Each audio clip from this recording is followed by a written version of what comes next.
everybody. I'm Larry Ridley, and this is the NFL on EA Sports.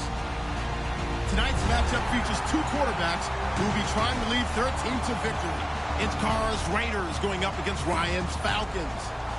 So let's get over to the ATL, Atlanta. Standing by our commentary team of Brandon Godden and Charles Davis. Thank you, Larry. From the home of the Falcons since 1992, there's a look inside the Georgia Dome, just on the outskirts of downtown Atlanta. Coming up, we've got what should prove to be a good one between the Oakland Raiders and the Atlanta Falcons.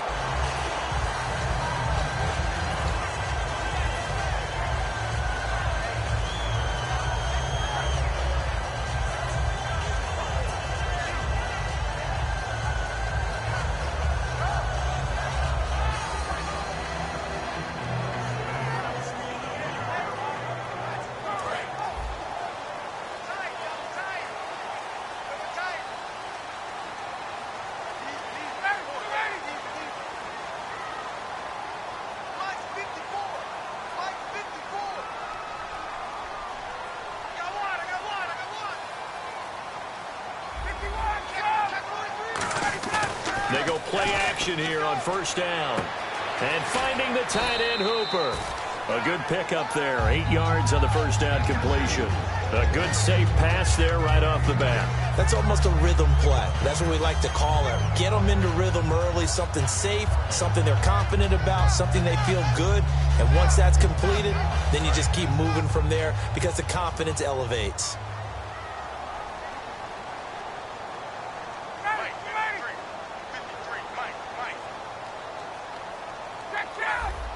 Yeah, the defense definitely showing blitz here. They'll run for the first time with Devontae Freeman. And able to get this one across the 45 before he's brought down. And when you watch Devontae Freeman run the football, you can almost close your eyes and hear him running the football, can't you? Because people just scatter. I mean, you know, when he goes through a pile, it moves in a positive direction for him. I just love how hard he plays the game. 1,000-yard season. He had 11 touchdowns last year. In March, 25 years old. So he's kind of hitting that sweet spot for a running back, isn't he? He really is, and I still remember the evaluation of him coming out of college. He does everything well, but you weren't sure he had a dominant trait. Well, wrong about that. He's dominant in just about everything he does, and I think that he's going to continue to elevate his game and seek a third Pro Bowl.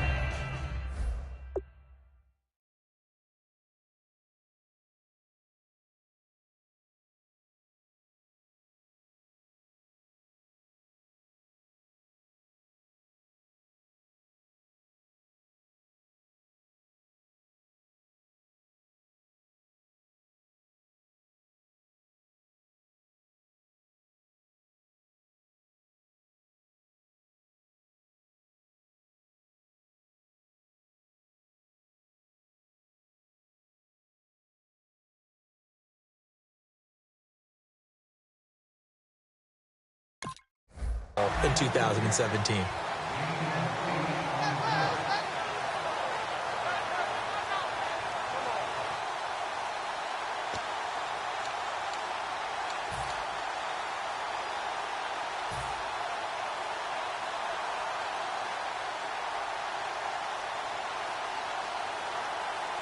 And some options here for the offense on 2nd and 2.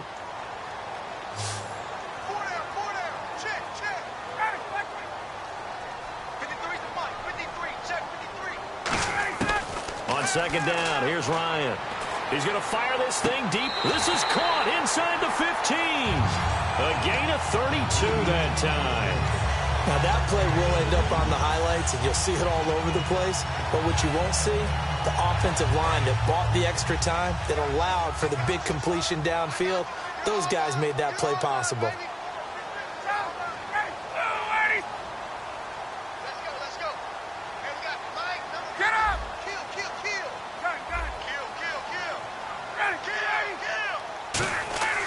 From the red zone now, here's Ryan on first down. He couldn't quite hold it. Got hit. Ball pops out, incomplete. Here's the offense, and we talk about the tight end, Jacob Tammett. A lot of people thought of him as simply a safety valve receiver. He can be a primary receiver. Jacob Tammett shows better athleticism than what people expect.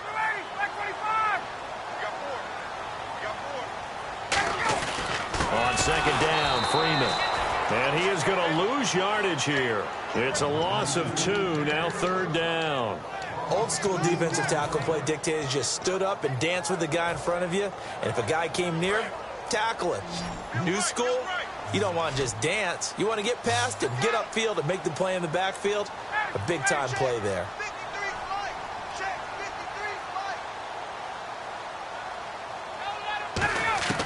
On third down, Ryan. This will be caught at about the 6. And he is into the end zone for a Falcon touchdown. Justin Hardy, a 16-yard touchdown. And the Falcons take it all the way down the field and score on the opening drive. Now after the touchdown, it's Bosher to kick it away. And no return on this one as the fair catch is signaled for and taken.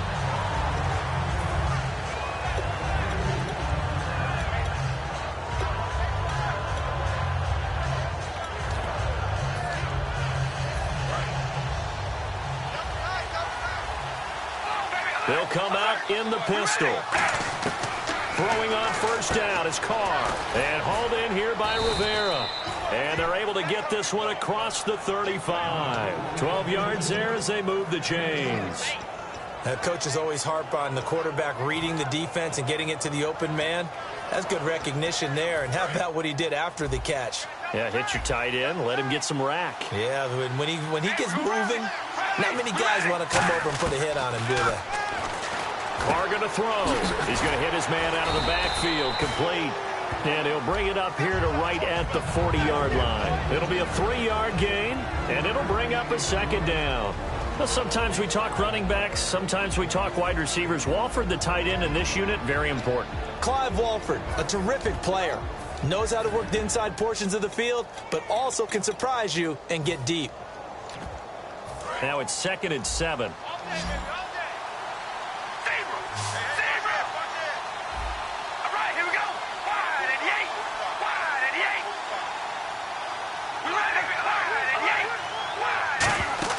They go play action for Murray. Now Carr.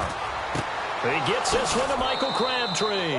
And for that man, Crabtree just finished his 8th NFL season. Of course, the first 6 in San Fran, last 2 with the Raiders. Barely topped the 1,000-yard mark, but he did 1,003 this season. It's been interesting to watch the career arc of Michael Crabtree, because you remember when he came out of college, came out of Texas Tech, he was seen as a pure #1 receiver. Many thought he was going to be a future All-Pro. But he settled in as the #2 guy in Oakland, and I think that's been great for him. Taking the pressure off of Amari Cooper and making plays himself. Now a play fake here on first down. It's caught by Clive Walford.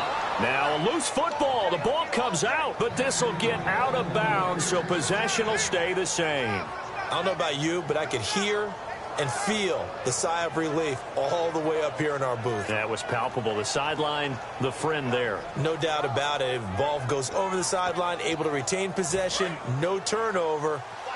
I know his coaches are screaming, just hang on to the ball, man. Carr now on first down. Wide open, Amari Cooper. And brought down, but not before they get it inside the 10 to the 7. One thing I can say pretty safely, that route is not called if you don't have a guy who can throw the ball and put some mustard on it. Because if you're going to lollipop it in the middle of the field, bad things usually happen. It takes a strong-arm guy who can right foot in there, and they were able to successfully complete that one. They'll say no gain on the play, and it'll be 2nd and goal. And here we go. We get to see the Falcons again on offense, a crew that last year scored 540 points, tied for 8th most all time. But my question is this, such a crushing Super Bowl loss in the offseason, does that set you back big time, or does that fuel and feed you momentum-wise going forward? It should fuel and feed you momentum-wise going forward, partner. That's exactly how it's supposed to react, and that's what you'll see in the Falcons locker room in the entire offseason. They'll talk about finishing, unfinished business, things of that nature. But we have seen where teams have not recovered from it. Remember the Rams? They got to a Super Bowl, got beat by the Patriots, didn't get back there again. The Broncos in 2013, #1 offense, #1 scoring offense. They didn't get back in 2014, but they did in 2015, so you can recover from it. Now the Falcons offense gets ready to head back onto the field. And that last drive, a long drive, but not just that, they had a great air attack going. Do they stick with that? I would think that they would, because if they were competent enough to do it on the last drive, starting backed up in their own territory, why would you change anything? They've got to be confident about what they're presenting and continue to do so. Yeah, because the secondary, they really look clueless. And that was amazing because that drive went and went, no adjustments and no big plays by the defense to knock the ball away.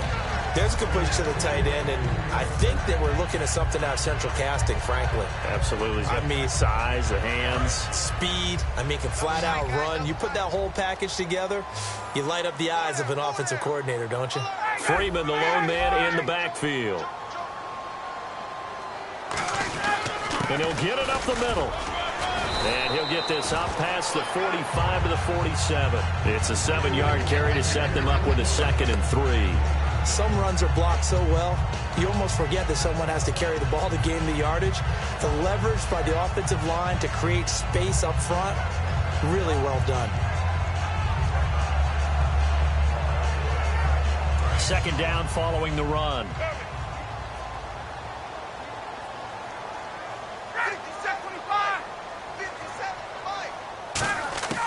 On 2nd down, here's Ryan. This one complete to Mohamed Sanu. And Brandon, I think Mohamed Sanu had a nice career while he was in Cincinnati, but he really elevated 2016 in Atlanta. The most catches for himself in a single season. 59 of them, 4 touchdowns. Really a nice compliment to Julio Jones, and he was a nice compliment in Cincinnati. I don't want to say he's not a number 1 receiver, but he plays that number 2 slot well, doesn't he? He does, and I think it's because of his versatility. He can play in the slot. He can play out wide. They can use him as a wildcat quarterback. He has thrown passes in the NFL.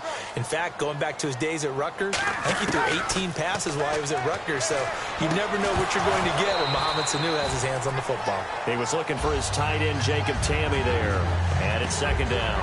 Oh, man, for him to be that wide open and drop it, sometimes you have just too much time on your hands, right? You end up thinking way too much, and your hands get shaky. And, yes, he's a tight end, but that's a catch he should have made.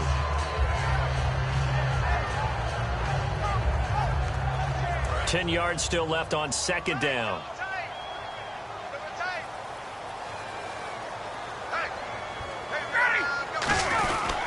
Now Ryan going to give it to Freeman.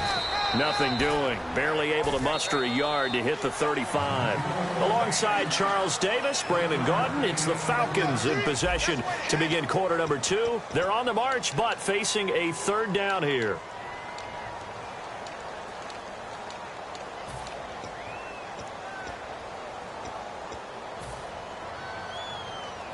And the defense searches for one more stop here after the run on 2nd down. A dime look defensively for the Raiders on 3rd down. Yeah, you're right. 2 extra DBs out there. On 3rd down, Ryan. It's caught. Jones. And he will have the 1st down across the 20 to the 19-yard line. And that's the connection, Ryan to Jones, that this defense obviously has to key in on. Certainly feels like they got the party started with that one, doesn't it? And when those two get in sync, it just scares the heck out of defenses because he can hit Julio Jones in a short zone, and he can take it the whole way.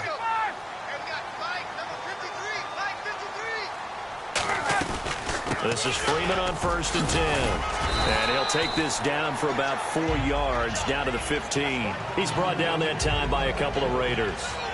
Not a run that you're going to write home about, but still a good 1st down run. That's what an offense calls staying on schedule. 3 to 4 yards on 1st down, you're set up very well for the rest of the drive. 6 yards to go here on 2nd down.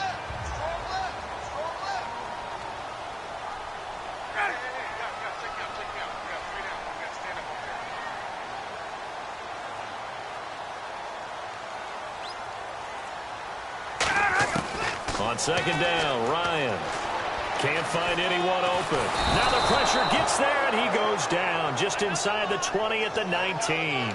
Well, this has been a pretty sizable drive. They've had some success. Finally, the defensive coordinator found some success of his own. I think he just simply said enough of that. Okay, they've moved the ball well. We need to force the issue from our end, and that's exactly what he did.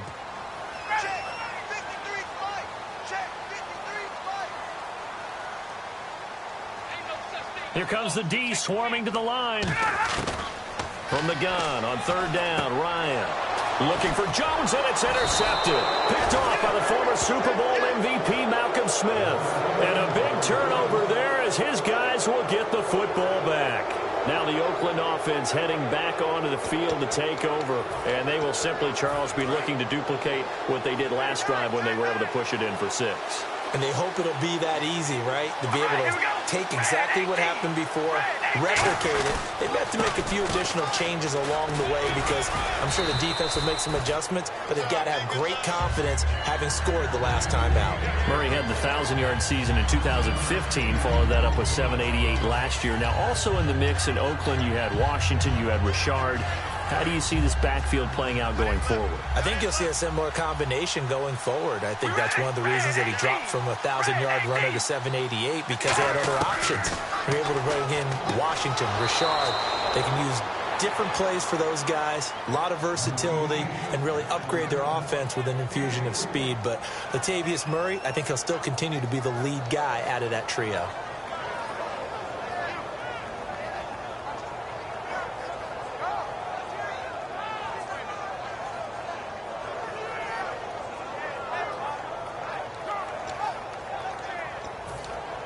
Offense comes to the line now, 1st and 10. One receiver to the left is Cooper. One receiver left, 3 to the right. Here's Carr.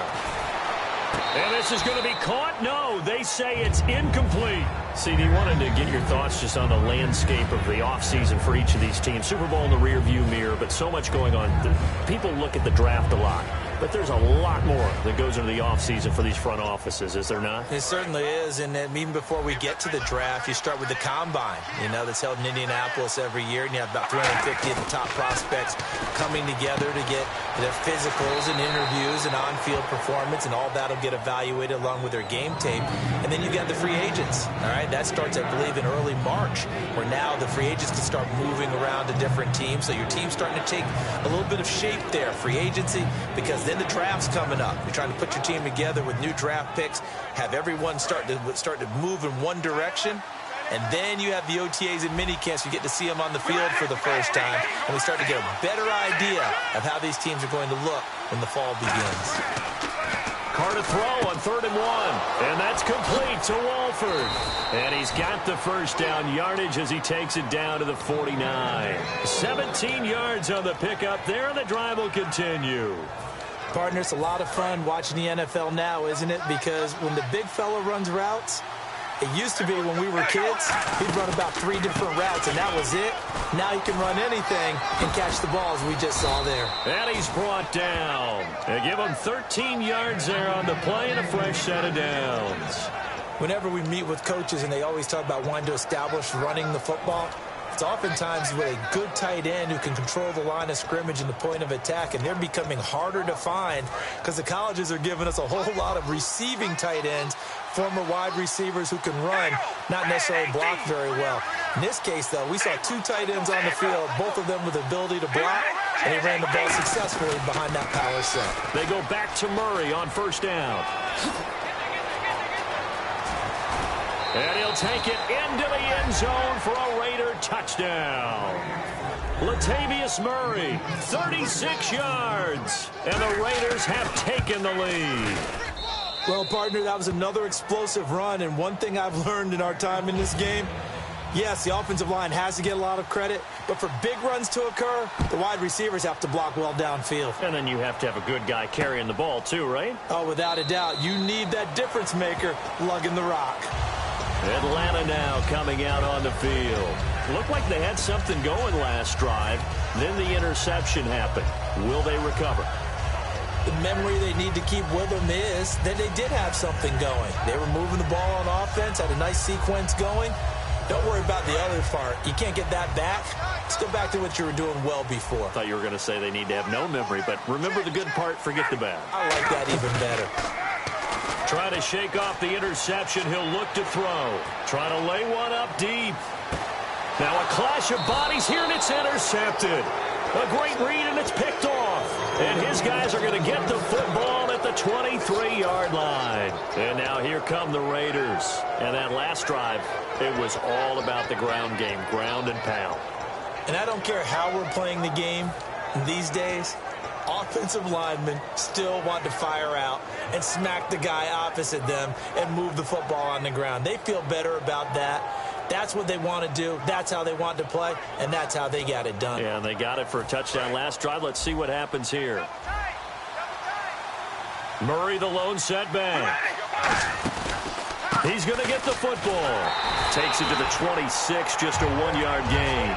That's a good play by the guys on the defensive side of the ball. Held him to a gain of 2. And that changes the playbook a little bit now for the guy calling plays. 2nd and 8. Now he's got to probably think about going to the air instead of maybe staying with the ground game.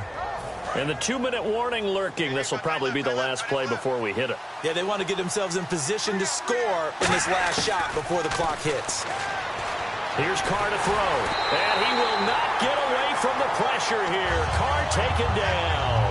A minute 59 to go in the first half. We're back to Atlanta right after this timeout.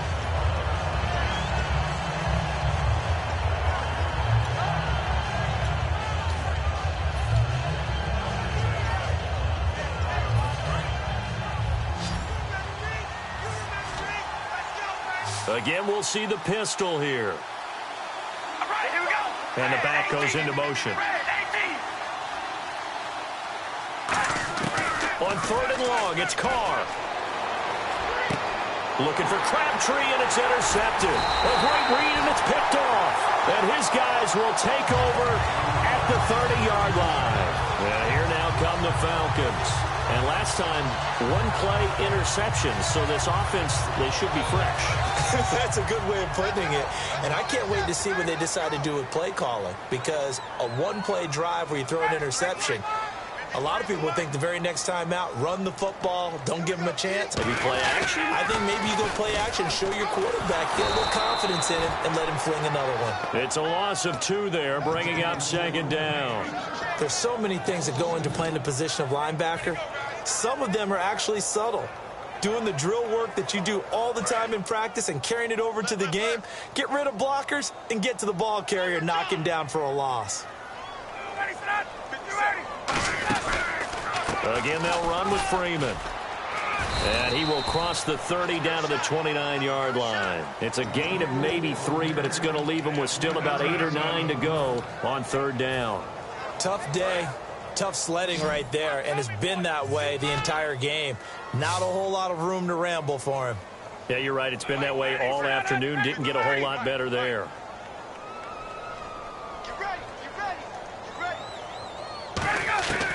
Out of the gun, it's Ryan. And he takes a shot on the release as this will be incomplete. He was hoping to get that one to Tevin Coleman in space, and it's 4th down. Putting pressure on the guy throwing the football is always good, but when you can couple that with contact on him that leads to an incompletion, as we just saw there, that's winning football. So after the pick, they can't capitalize for 6, but they do get 3. And I know in this situation, most of us want to focus on the offense. You know what side of the ball I played on. Let's give that defense a lot of credit, taking it over in a sudden change situation and shutting them down.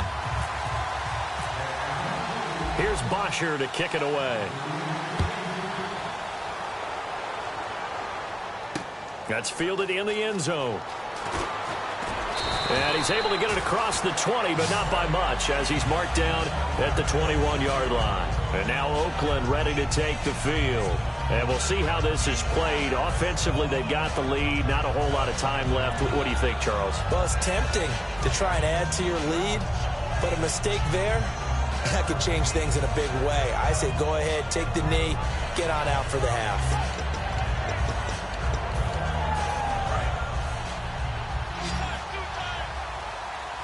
One receiver to the left is Cooper. All right, here we go. They go back to the air here after the INT. Oh, it's a screen pass. That's complete. And he's brought down after a good gain. It's a pickup of 21. And it'll give the Raiders a 1st down. And they're going to... Now some confusion offensively here as Carr's going to signal for a timeout. It's just their first, so they'll have 2 remaining here before we get to halftime.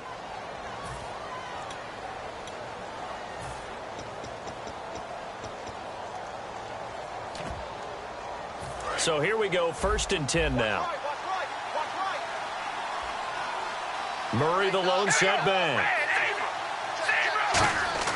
They go play action. And now the ball's out. Carr lost it. Fumble. And the Falcons grab it. And his guys will take over at the 25-yard line. Atlanta now coming out on the field. And where the ball is now, you got the field goal pretty much in the bag. Now do you try for the end zone a couple of times? I don't think there's any question about it. You might get a gift of 6 points rather than the 3 that you just noted that you feel like you already have. Be aggressive, go after it, and try and get those points. Now the pitch to Freeman. And he's going to lose yards. They take him down at the 26. Now whistles come in. We're going to get a timeout here by the offense. It's just their first, so they'll have 2 remaining here before we get to halftime.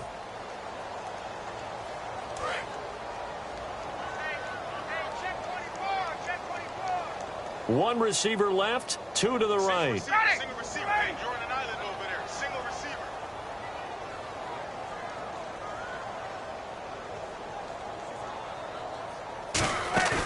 On 2nd down, here's Ryan. And for the 3rd time here in this half, it's intercepted. And nothing but daylight ahead. A great read, and it's picked off. And he takes this one back into the end zone, and the Raider defense delivers a score. Short throw, pick 6 right there. Those linebackers, they love when those short throws come and those eyes get real wide, don't they? How about the anticipation on the play? Reading, reacting, and then the ability to catch the